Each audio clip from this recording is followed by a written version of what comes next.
നമുക്കറിയാം, പശ്ചിമേഷ്യ ഇപ്പോൾ സംഘർഷഭരിതമാണ്. അമേരിക്കയും ഇസ്രായേലും ചേർന്ന് ഇറാനെ ആദ്യം ആക്രമിക്കുന്നു. അതിന്റെ പ്രത്യാക്രമണം എന്നോളം ഇറാൻ ഇസ്രായേലിനെയും GCC രാജ്യങ്ങളിലെ അമേരിക്കയിലെ സൈനിക താവളങ്ങളെയും തിരിച്ചാക്രമിക്കുന്നു. ഇറാന്റെ പരമോന്നത നേതാവ് ആയത്തുള്ള അലി ഖമേനി കൊല്ലപ്പെടുന്നു. പശ്ചിമേഷ്യ ഒന്നടങ്കം വിഴുങ്ങുന്ന അതിഭീകരമായ ഒരു യുദ്ധജ്വാലയിലേക്കാണ് നിലവിലെ സാഹചര്യങ്ങൾ വിരൽ ചൂണ്ടുന്നത്. അമേരിക്കയും ഇസ്രായേലും സംയുക്തമായി നടത്തിയ കടന്നാക്രമണത്തിൽ ഇറാന്റെ പരമോന്നത നേതാവ് കൊല്ലപ്പെട്ടത് മേഖലയിലെ ശക്തി സമവാക്യങ്ങളെ പൂർണ്ണമായും തകർത്തിരിക്കുകയാണ്. ഇതിന് പ്രത്യാക്രമണം എന്നോളം ഇസ്രായേൽ സൈനിക നഗരങ്ങളെയും ഗൾഫ് രാജ്യങ്ങളിലെ അമേരിക്കൻ സൈനിക താവളങ്ങളെയും ലക്ഷ്യം വെച്ച് ഇറാൻ മാരകമായ മിസൈൽ വർഷം നടത്തുന്നത് ഒരു ആഗോള യുദ്ധഭീതി പടർത്തുന്നതാണ്.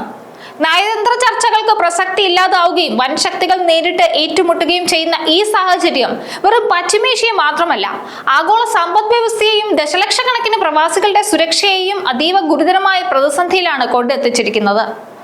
പശ്ചിമേഷ്യ എന്നും സംഘർഷഭരിതമായ ഒരു മേഖലയാണെങ്കിലും ഇപ്പോൾ അവിടെ അരങ്ങേറുന്നത് ചരിത്രത്തിലെ ഏറ്റവും നിർണായകവും ഭയാനകവുമായ ഒരു യുദ്ധ പരമ്പര തന്നെയാണ്. അമേരിക്കയും ഇസ്രായേലും സംയുക്തമായി ഇറാനിലെ തന്ത്രപ്രധാന കേന്ദ്രങ്ങൾ ലക്ഷ്യമാക്കി നടത്തിയ അപ്രതീക്ഷിത ആക്രമണം ഈ മേഖലയിൽ വലിയൊരു പൊട്ടിത്തെറിക്കാണ് വഴിയൊരുക്കിയത്. എത്ര പെട്ടെന്നാണ് പശ്ചിമേഷ്യയിൽ അശാന്തി പടർന്നത്! സ്ഥിതിഗതികൾ എങ്ങോട്ടാണ് പോകുന്നതെന്നാണ് ലോകവും ഉറ്റുനോക്കുന്നത്. അത്രമാത്രം സംഘർഷഭരിതമായി കൊണ്ടിരിക്കുകയാണ് ഓരോ നിമിഷവും പശ്ചിമേഷ്യ. ഇത് എന്ന് അവസാനിക്കുമെന്ന ചോദ്യമാണ് ഇപ്പോൾ നാനാഭാഗത്തു നിന്നും ഉയരുന്നത്. പലരും വളരെ പ്രത്യാശയോടു കൂടിയാണ് അത്തരമൊരു ചോദ്യത്തിലേക്ക് ഉറ്റുനോക്കുന്നത്. ഇസ്രായേൽ തിരിച്ചടിച്ചപ്പോൾ ഇറാന്റെ ഒരു ഉന്നത നേതൃത്വം തന്നെയാണ് ഇല്ലാതായിരിക്കുന്നത്. രണ്ട് രാജ്യങ്ങൾ തമ്മിലുള്ള ഒരു തർക്കം എന്നതിലപ്പുറം ഇപ്പോൾ ഒരു മൂന്നാം ലോക മഹായുദ്ധ ഭീതിയിലേക്കാണ് സ്ഥിതിഗതികൾ എത്തി നിൽക്കുന്നത്. ലോകം മുഴുവൻ ഇപ്പോൾ ഉറ്റുനോക്കുന്നത് ഭീതിജനകമായ ഈ യുദ്ധം എന്ന് അവസാനിക്കും എന്നതാണ്. സംഘർഷങ്ങൾ ഏകദേശം 4 ആഴ്ചയോളം നീണ്ടു നിൽക്കുമെന്നാണ് അമേരിക്കൻ പ്രസിഡന്റ് ഡൊണാൾഡ് ട്രംപ് വ്യക്തമാക്കിയത്. വരാനിരിക്കുന്ന ഒരു മാസക്കാലം ലോകത്തിന് അഗ്നിപരീക്ഷയായി മാറുമെന്ന സൂചനയാണ് ഇത് നൽകുന്നത്. ഇപ്പോൾ തന്നെ ഭൂരിഭാഗം രാജ്യങ്ങളും തങ്ങളുടെ വ്യോമപാതകൾ സുരക്ഷാ കാരണങ്ങളാൽ അടച്ചു കഴിഞ്ഞു. നൂറുകണക്കിന് വിമാന സർവീസുകൾ റദ്ദാക്കപ്പെട്ടതോടെ ആയിരക്കണക്കിന് യാത്രക്കാരാണ് ലോകത്തിന്റെ വിവിധ ഭാഗങ്ങളിൽ കുടുങ്ങിക്കിടക്കുന്നത്. ദീർഘകാലത്തെ പ്ലാനുകൾ മാറ്റിവെച്ചും മടക്കയാത്രകൾ അനിശ്ചിതത്വത്തിലായതും പ്രവാസികൾ അടക്കമുള്ളവർ വലിയ മാനസിക സാമ്പത്തിക പ്രതിസന്ധിയിലെത്തിയിരിക്കുന്നു. ഒരു മാസത്തോളം ഈ നില തുടരുകയാണെങ്കിൽ ആഗോള സാമ്പത്തിക വിപണി തകരുകയും നിത്യോപയോഗ സാധനങ്ങളുടെ വില കുതിച്ചുയരുകയും ചെയ്യുന്നത് വഴി ലോകം സമാനതകളില്ലാത്ത ഒരു ദുരന്തത്തിലേക്ക് നീങ്ങാൻ സാധ്യതയുണ്ട്. 4 ആഴ്ചത്തെ ഈ യുദ്ധ കാലയളവ് ആഗോള വിപണിയിൽ വരുത്തുന്ന മാറ്റം നമുക്ക് പറഞ്ഞ് അറിയിക്കാവുന്നതിനും അപ്പുറമായിരിക്കും. എണ്ണ ഉൽപാദന കേന്ദ്രങ്ങൾക്കും പ്രധാന കടൽപാതകൾക്കും അരികിൽ സംഘർഷം കൊടുമ്പിരി കൊണ്ടിരിക്കുന്നത് ആഗോളതലത്തിൽ ഇന്ധനവില കുതിച്ചുയരാൻ കാരണമാകും.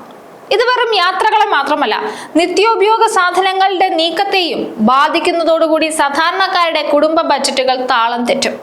പശ്ചിമേഷ്യയിലെ നിർമ്മാണ വ്യാപാര മേഖലകൾ നിശ്ചലമാകുന്നത് വഴി ദശലക്ഷക്കണക്കിന് പ്രവാസികളുടെ തൊഴിൽ സുരക്ഷ നേരിട്ടുള്ള ഭീഷണിയിലാകുന്നത് ലോകരാജ്യങ്ങളുടെ സാമ്പത്തിക അടിത്തറയിൽ തന്നെ ഉലയ്ക്കുന്ന ഒന്നായി മാറും. രണ്ടാമതായി, വ്യോമപാതകൾ ദീർഘകാലത്തേക്ക് അടച്ചിടുന്നത് പ്രവാസികൾക്കിടയിൽ വലിയ മാനസിക സമ്മർദ്ദത്തിന് വഴിയൊരുക്കും. അടിയന്തര ചികിത്സയ്ക്കോ കുടുംബപരമായ ആവശ്യങ്ങൾക്കോ നാട്ടിലേക്ക് മടങ്ങാൻ ആഗ്രഹിക്കുന്നവർക്ക് വിമാനങ്ങൾ റദ്ദാക്കപ്പെട്ടത് വലിയ തിരിച്ചടി തന്നെയാണ്. ട്രംപ് സൂചിപ്പിച്ച ഈ ഒരു മാസക്കാലം യുദ്ധം നീണ്ടുപോയാൽ പല രാജ്യങ്ങളും തങ്ങളുടെ പൗരന്മാരെ സുരക്ഷിത സ്ഥാനങ്ങളിലേക്ക് മാറ്റാനുള്ള വൻ തോതിലുള്ള ഒഴിപ്പിക്കൽ നടപടികൾ ആരംഭിക്കേണ്ടി വരും.